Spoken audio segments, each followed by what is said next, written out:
ആകാശവാണി. നമസ്കാരം.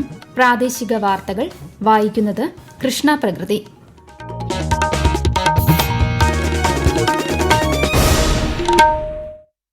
പ്രധാന വാർത്തകൾ. സ്വാശ്രയത്വമാണ് വികസിത ഭാരതത്തിലേക്കുള്ള മാർഗമെന്ന് പ്രധാനമന്ത്രി നരേന്ദ്രമോദി. തനതു പാരമ്പര്യങ്ങൾക്ക് സമൂഹത്തിന് വഴികാട്ടിയാവാനുള്ള ശക്തിയുണ്ടെന്നും മൻ കി ബാത്തിൽ പരാമർശം. ഓപ്പറേഷൻ സിന്ദൂറിനെക്കുറിച്ചുള്ള ചർച്ച നാളെ ലോക്സഭയിൽ ആരംഭിക്കും. സംസ്ഥാനത്തെ 800 ആരോഗ്യ സ്ഥാപനങ്ങളിൽ ഹെൽത്ത് സംവിധാനം സജ്ജമായതായി ആരോഗ്യമന്ത്രി വീണ ജോർജ്. കേരളത്തിൽ വരും ദിവസങ്ങളിലും മഴയ്ക്ക് സാധ്യതയെന്ന് കേന്ദ്ര കാലാവസ്ഥാ വകുപ്പ്. ഇടുക്കി, കണ്ണൂർ, കാസർഗോഡ് ജില്ലകളിൽ ഓറഞ്ച് ജാഗ്രത. മത്സ്യബന്ധനത്തിന് വിലക്ക്. ഇടുക്കി, പമ്പ ഡാമുകളിൽ ജലനിരപ്പ് ഉയർന്നു. നദീതീരങ്ങളിൽ ജാഗ്രതാ നിർദ്ദേശം. ഇംഗ്ലണ്ടിനെതിരായ 4ാം ക്രിക്കറ്റ് ടെസ്റ്റിന്റെ അവസാന ദിനമായ ഇന്ന് ഇന്ത്യയുടെ 2ാം ഇന്നിംഗ്സ് ബാറ്റിംഗ് പുരോഗമിക്കുന്നു. വാർത്തകൾ വിശദമായി. സ്വാശ്രയത്വമാണ് വികസിത ഭാരതത്തിലേക്കുള്ള മാർഗമെന്ന് പ്രതിമാസ റേഡിയോ പ്രഭാഷണ പരിപാടിയായ മൻ കി ബാത്തിൽ പ്രധാനമന്ത്രി നരേന്ദ്രമോദി. രാജ്യത്ത് ബഹിരാകാശ സ്റ്റാർട്ടപ്പുകൾ അതിവേഗം വളരുകയാണ്. ചെറിയ കുട്ടികളിലുൾപ്പെടെ ബഹിരാകാശ ശാസ്ത്രത്തെക്കുറിച്ച് ജിജ്ഞാസ വളർത്താൻ ശുഭാൻശു ശുക്ലയുടെ ബഹിരാകാശ യാത്ര സഹായകമായതായും പ്രധാനമന്ത്രി പറഞ്ഞു. छोटे छोटे बच्चे कहते हैं हम भी स्पेस में जाएंगे, हम भी चांद पर उतरेंगे, स्पेस साइंटिस्ट बनेंगे. आपने इंस्पायर मानक अभियान का नाम सुना होगा. यह बच्चों के इनोवेशन को बढ़ावा देने का अभियान है. इसमें हर स्कूल से 5 बच्चे चुने जाते हैं. हर बच्चा एक नया आइडिया लेकर आता है. इससे अब तक लाखों बच्चे जुड़ चुके हैं. ഖാദി സ്വാതന്ത്ര്യ സമരത്തിന് കരുത്തു പകർന്നതിന് സമാനമായി വികസിത ഭാരതത്തിലേക്കുള്ള യാത്രയിൽ വസ്ത്രനിർമ്മാണ മേഖല കരുത്തേകുന്നുവെന്നും ശ്രീ മോദി പരാമർശിച്ചു. ഖേലോ ഭാരത് നയത്തിന് പ്രശംസയേറുകയാണ്. 12 മറാഠ കോട്ടകളെ ലോക പൈതൃക കേന്ദ്രങ്ങളായി യുനെസ്കോ അംഗീകരിച്ചതും പ്രധാനമന്ത്രി ചൂണ്ടിക്കാട്ടി. 11 വർഷം പൂർത്തിയാകുന്ന സ്വച്ഛ് ഭാരത് ദൌത്യം ഒരു ജനകീയ പ്രസ്ഥാനമായി മാറി. നമ്മുടെ നാടൻ പാരമ്പര്യങ്ങൾക്ക് ഇന്നും സമൂഹത്തിന് വഴികാട്ടിയാവാനുള്ള ശക്തിയുണ്ട്. പുരാതന കൈയെഴുത്തുരേഖകൾ ഡിജിറ്റൈസ് ചെയ്ത് സംരക്ഷിക്കുന്നതിനായി ആരംഭിക്കുന്ന ഗ്യാൻ ഭാരതം ദൌത്യത്തെക്കുറിച്ചും മൻ കി ബാത്തിന്റെ 124ാം പതിപ്പിൽ പ്രധാനമന്ത്രി പരാമർശിച്ചു. ഭാവി തലമുറയ്ക്ക് ഏറെ ഊർജ്ജം നൽകുന്ന കാര്യങ്ങളാണ് പ്രധാനമന്ത്രി നരേന്ദ്രമോദി മൻ കി ബാത്തിലൂടെ പങ്കുവച്ചതെന്ന് കണ്ണൂർ തളിപ്പറമ്പ് ടാഗോർ വിദ്യാനികേതനിലെ വിദ്യാർത്ഥിനി ഐശ്വര്യ ലക്ഷ്മി. രാജ്യത്തിനു വേണ്ടി ഏറെ കാര്യങ്ങൾ ചെയ്യാൻ തനിക്കും കഴിയും എന്ന ആത്മവിശ്വാസം നൽകുന്നതാണ് പ്രധാനമന്ത്രിയുടെ വാക്കുകളെന്നും ഐശ്വര്യ ആകാശവാണി വാർത്തകളോട് പറഞ്ഞു. മൻ കി ബാത്തിൽ പ്രധാനമന്ത്രി ഭാവി തലമുറയ്ക്ക് വളരെയധികം ഊർജം നൽകുന്ന കാര്യങ്ങളാണ് സംസാരിച്ചിട്ടുള്ളത്. ശാസ്ത്രരംഗത്ത് നമ്മുടെ രാജ്യം മുന്നേറിക്കൊണ്ടിരിക്കുന്ന വാർത്തകൾ വരുമ്പോൾ ഒരു സയൻസ് വിദ്യാർത്ഥിനി എന്ന നിലയിൽ ഭാവി ഏറെ പ്രതീക്ഷയോടെയാണ് ഞാൻ ഉറ്റുനോക്കുന്നത്. സ്പേസിനെ കുറിച്ച് അറിയാനും രാജ്യത്തിനു വേണ്ടി പല നല്ല കാര്യങ്ങൾ ചെയ്യാൻ എനിക്കും സാധിക്കുമെന്ന ആത്മവിശ്വാസവും ഉണ്ടാകുന്നു. തമിഴ്നാട്ടിലെ ഗംഗൈകൊണ്ട ചോളപുരത്ത് ചോള ചക്രവർത്തിയായിരുന്ന രാജേന്ദ്ര ചോളൻ ഒന്നാമന്റെ ജന്മവാർഷിക ആഘോഷങ്ങളിൽ പ്രധാനമന്ത്രി നരേന്ദ്രമോദി പങ്കെടുത്തു. ഇന്ത്യയുടെ സ്വത്വത്തിന്റെയും അഭിമാനത്തിന്റെയും പര്യായങ്ങളാണ് രാജരാജ ചോളനും രാജേന്ദ്ര ചോളനുമെന്ന് പ്രധാനമന്ത്രി പറഞ്ഞു. രാജേന്ദ്ര ചോളന്റെ സ്മരണാർത്ഥമുള്ള നാണയം പ്രധാനമന്ത്രി പുറത്തിറക്കി. ചോള ചക്രവർത്തിയുടെ ജന്മനക്ഷത്ര ദിനത്തിൽ നടന്ന ആടി തിരുവാതിര ഉത്സവത്തിൽ അദ്ദേഹം പങ്കെടുത്തു. വിഖ്യാത സംഗീത സംവിധായകൻ ഇളയരാജയുടെ നേതൃത്വത്തിൽ സംഗീത പരിപാടിയും ആഘോഷങ്ങളുടെ ഭാഗമായി നടന്നു. ഓപ്പറേഷൻ സിന്ദൂറിനെക്കുറിച്ചുള്ള ചർച്ച നാളെ ലോക്സഭയിൽ ആരംഭിക്കും. പഹൽഗാം ഭീകരാക്രമണത്തെക്കുറിച്ചും ഓപ്പറേഷൻ സിന്ദൂറിന് കീഴിലുള്ള ഇന്ത്യയുടെ പ്രതികരണത്തെക്കുറിച്ചും നടന്നുകൊണ്ടിരിക്കുന്ന വർഷകാല സമ്മേളനത്തിൽ പ്രത്യേക ചർച്ച നടക്കുമെന്ന് പാർലമെന്ററി കാര്യമന്ത്രി കിരൺ റിജിജു നേരത്തെ അറിയിച്ചിരുന്നു. ലോക്സഭയിൽ ചർച്ചയ്ക്കായി 16 മണിക്കൂർ നീക്കിവച്ചിട്ടുണ്ടെന്നും ചൊവ്വാഴ്ച രാജ്യസഭ 16 മണിക്കൂർ വിഷയം ചർച്ച ചെയ്യുമെന്നും അദ്ദേഹം പറഞ്ഞു. സംസ്ഥാനത്തെ 800 ആരോഗ്യ സ്ഥാപനങ്ങളിൽ ഹെൽത്ത് സംവിധാനം സജ്ജമായതായി ആരോഗ്യമന്ത്രി വീണ ജോർജ്. സംസ്ഥാനത്തെ മുഴുവൻ ആശുപത്രികളിലും ഹെൽത്ത് സംവിധാനം നടപ്പിലാക്കുകയാണ് ലക്ഷ്യമെന്നും മന്ത്രി വ്യക്തമാക്കി. 2.62 കോടിയിലധികം ജനങ്ങൾ ഹെൽത്തിലൂടെ സ്ഥിര UHID രജിസ്ട്രേഷൻ എടുത്തതായും മന്ത്രി പറഞ്ഞു. ദേശീയ വിദ്യാഭ്യാസ നയത്തെക്കുറിച്ചുള്ള നയസംവാദ നേതൃത്വ സമ്മേളനമായ ജ്ഞാനസഭ ഇന്ന് കൊച്ചിയിൽ ആരംഭിച്ചു. ശിക്ഷാ സംസ്കൃതി ഉദാൻ ന്യാസ് സംഘടിപ്പിക്കുന്ന പരിപാടിയിൽ വിവിധ സർവകലാശാലകളിലെ വൈസ് ചാൻസലർമാരും വിദ്യാഭ്യാസ വിദഗ്ധരും പങ്കെടുക്കുന്നു. വിദ്യാഭ്യാസത്തിലെ ഭാരതീയത എന്ന സെഷനിൽ കേരള ഗവർണർ രാജേന്ദ്ര വിശ്വനാഥ് ആർലേക്കർ അധ്യക്ഷത വഹിക്കും.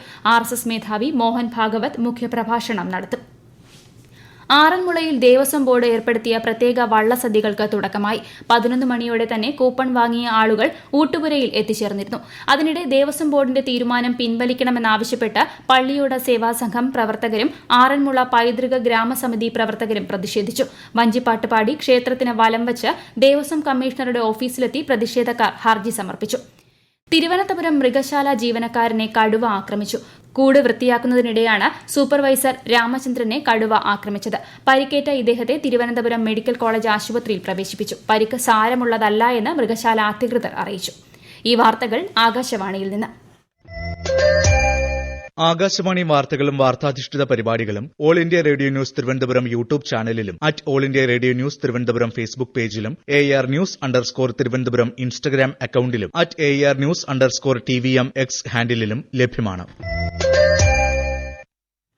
മുൻ രാഷ്ട്രപതിയും വിഖ്യാത ശാസ്ത്രജ്ഞനുമായ ഡോക്ടർ APJ അബ്ദുൽ കലാമിന്റെ ചരമവാർഷിക ദിനത്തിൽ രാഷ്ട്രം അദ്ദേഹത്തിന് ശ്രദ്ധാഞ്ജലി അർപ്പിച്ചു.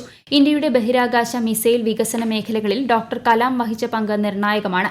പ്രധാനമന്ത്രി നരേന്ദ്രമോദി മുൻ രാഷ്ട്രപതിക്ക് ശ്രദ്ധാഞ്ജലി അർപ്പിച്ചു. വികസിതവും ശക്തവുമായ ഇന്ത്യ കെട്ടിപ്പടുക്കുന്നതിന് സംഭാവന നൽകാൻ ഡോക്ടർ കലാമിന്റെ ചിന്തകൾ രാജ്യത്തെ യുവാക്കളെ പ്രേരിപ്പിക്കുന്നതായി പ്രധാനമന്ത്രി സമൂഹമാധ്യമത്തിൽ കുറിച്ചു. ലോകസമാധാനം ആഹ്വാനം ചെയ്ത doctor APJ Abdul Kalam European യൂണിയനിൽ നടത്തിയ പ്രസംഗത്തിൽ നിന്ന് reminded of the dream of an Indian poet, Kaniyan Pungundranar, who articulated in 3000 years back in Tamil classic Purananuru. He says, I am a world citizen. Every citizen is my own kith and kin. As we say in India, where there is righteousness in the heart, there is beauty in the character. When there is beauty in the character, there is harmony in the home. When there is harmony in the home, there is an order in the nation. When there is order in the nation, there is peace in the world. സംസ്ഥാനത്ത് വരും ദിവസങ്ങളിലും മഴയ്ക്ക് സാധ്യതയെന്ന് കേന്ദ്ര കാലാവസ്ഥാ വകുപ്പ്. ബുധനാഴ്ച വരെ ഒറ്റപ്പെട്ട ഇടങ്ങളിൽ ശക്തമായ കാറ്റിനും സാധ്യതയുണ്ട്. ഇടുക്കി, കണ്ണൂർ, കാസർഗോഡ് ജില്ലകളിൽ ഓറഞ്ച് ജാഗ്രതയും 6 ജില്ലകളിൽ മഞ്ഞ ജാഗ്രതയും പ്രഖ്യാപിച്ചിട്ടുണ്ട്. അതേസമയം കണ്ണൂർ, കാസർഗോഡ് ജില്ലകളിലെ തീരങ്ങളിൽ ഉയർന്ന തിരമാലയ്ക്കും കടലാക്രമണത്തിനും സാധ്യതയുണ്ടെന്ന് ദേശീയ സമുദ്രസ്ഥിതി പഠന ഗവേഷണ കേന്ദ്രം അറിയിച്ചു. കേരള, ലക്ഷദ്വീപ് തീരങ്ങളിൽ ചൊവ്വാഴ്ച വരെയും കർണാടക തീരത്ത് വ്യാഴാഴ്ച വരെയും മത്സ്യബന്ധനത്തിന് പോകാൻ പാടില്ല. കനത്ത മഴയിൽ സംസ്ഥാനത്തെ വിവിധയിടങ്ങളിൽ നാശനഷ്ടങ്ങൾ റിപ്പോർട്ട് ചെയ്തു. വിശദാംശങ്ങളിലേക്ക്. കനത്ത മഴയിലും കാറ്റിലും പത്തനംതിട്ട ജില്ലയിലെ റാന്നി താലൂക്കിൽ 2 വീടുകൾ പൂർണ്ണമായി തകർന്നു. ജില്ലയിലെ 6 താലൂക്കുകളിലായി 105 വീടുകൾ ഭാഗികമായി തകർന്നു. മലപ്പുറം, പൊന്നാനി, പാലപ്പെട്ടിയിലും വെളിയങ്കോട്ടും രൂക്ഷമായ കടലാക്രമണമുണ്ടായി. പ്രദേശത്തെ 2 വീടുകൾ തകരുകയും നിരവധി വീടുകളിലേക്ക് വെള്ളം കയറുകയും ചെയ്തു. മൂന്നാർ ദേവികുളം റോഡിൽ തുടർച്ചയായി മണ്ണിടിച്ചിലുണ്ടാകുന്നതിന്റെ പശ്ചാത്തലത്തിൽ ഇതുവഴിയുള്ള ഗതാഗതം നിരോധിച്ചു. ഇന്നലെ രാത്രിയും ഇന്ന് പുലർച്ചെയും ഇവിടെ മണ്ണിടിച്ചിലുണ്ടായി. ഇന്നലെയുണ്ടായ മണ്ണിടിച്ചിലിൽ ലോറി അകപ്പെടുകയും ഡ്രൈവർ മരിക്കുകയും ചെയ്തിരുന്നു. അതിനിടെ പമ്പ ഡാമിലെ ജലനിരപ്പ് നീല മുന്നറിയിപ്പ് നിലയായ 982 മീറ്ററിലെത്തി. അധിക ജലം സ്പിൽവേയിലൂടെ ഒഴുക്കിവിടാൻ സാധ്യതയുള്ളതിനാൽ പമ്പ നദിയുടെയും കക്കാട്ടാറിന്റെയും ഇരുകരകളിൽ താമസിക്കുന്നവർ ജാഗ്രത പുലർത്തണമെന്ന് ദുരന്ത നിവാരണ അതോറിറ്റി അറിയിച്ചു. ഇടുക്കി ഡാമിൽ ജലനിരപ്പ് 2372.58 അടി പിന്നിട്ടതോടെ നീല ജാഗ്രത പുറപ്പെടുവിച്ചു. News desk, Akashvani. മലപ്പുറം വേങ്ങര വെട്ടുതോട് തോട്ടിൽ കുളിക്കാനിറങ്ങിയ വിദ്യാർത്ഥി ഷോക്കേറ്റ് മരിച്ചു. കണ്ണമംഗലം അച്ചനമ്പലം സ്വദേശി പുള്ളാട്ട് അബ്ദുൽ വദൂത്താണ് മരിച്ചത്. 18 വയസ്സായിരുന്നു.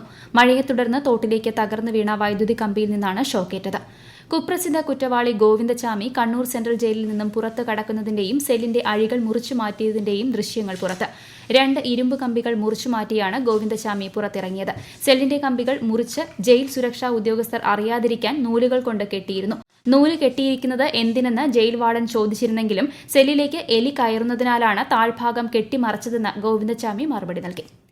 ഇന്ത്യ ഇംഗ്ലണ്ട് 4ാം ക്രിക്കറ്റ് ടെസ്റ്റിന്റെ അവസാന ദിനമായ ഇന്ന് 2ാം ഇന്നിംഗ്സ് ബാറ്റിംഗ് തുടരുന്ന ഇന്ത്യ ഒടുവിൽ വിവരം ലഭിക്കുമ്പോൾ 4 വിക്കറ്റ് നഷ്ടത്തിൽ 250 റൺസ് എടുത്തിട്ടുണ്ട്. ടോസ് നഷ്ടപ്പെട്ട് ബാറ്റിംഗിനിറങ്ങിയ ഇന്ത്യ 1ാം ഇന്നിംഗ്സിൽ 358 റൺസ് നേടിയപ്പോൾ മറുപടി ബാറ്റിംഗിൽ ഇംഗ്ലണ്ട് 669 റൺസ് നേടിയിരുന്നു. 5 മത്സര പരമ്പര നിലവിൽ ഇംഗ്ലണ്ട് 2-1 ലീഡ് ചെയ്യുകയാണ്. പ്രധാന വാർത്തകൾ വീണ്ടും. സ്വാശ്രയത്വമാണ് വികസിത ഭാരതത്തിലേക്കുള്ള മാർഗമെന്ന് പ്രധാനമന്ത്രി നരേന്ദ്രമോദി. തനത് പാരമ്പര്യങ്ങൾക്ക് സമൂഹത്തിന് വഴികാട്ടിയാവാനുള്ള ശക്തിയുണ്ടെന്നും മൻ കി ബാത്തിൽ പരാമർശം. ഓപ്പറേഷൻ സിന്ദൂറിനെക്കുറിച്ചുള്ള ചർച്ച നാളെ ലോക്സഭയിൽ ആരംഭിക്കും. സംസ്ഥാനത്തെ 800 ആരോഗ്യ സ്ഥാപനങ്ങളിൽ ഇ-ഹെൽത്ത് സംവിധാനം സജ്ജമായതായി ആരോഗ്യമന്ത്രി വീണ ജോർജ്. കേരളത്തിൽ വരും ദിവസങ്ങളിലും മഴയ്ക്ക് സാധ്യതയെന്ന കേന്ദ്ര കാലാവസ്ഥാ വകുപ്പ്. ഇടുക്കി, കണ്ണൂർ, കാസർഗോഡ് ജില്ലകളിൽ ഓറഞ്ച് ജാഗ്രത. മത്സ്യബന്ധനത്തിന് വിലക്ക്. ഇടുക്കി, പമ്പ ഡാമുകളിൽ ജലനിരപ്പ് ഉയർന്നു. നദീതീരങ്ങളിൽ ജാഗ്രതാ നിർദ്ദേശം. ഇംഗ്ലണ്ടിനെതിരായ 4ാം ക്രിക്കറ്റ് ടെസ്റ്റിന്റെ അവസാന ദിനമായ ഇന്ന് ഇന്ത്യയുടെ 2ാം ഇന്നിംഗ്സ് ബാറ്റിംഗ് പുരോഗമിക്കുന്നു. പ്രാദേശിക വാർത്തകൾ കഴിഞ്ഞു. അടുത്ത വാർത്താ പ്രക്ഷേപണം രാത്രി 7:25.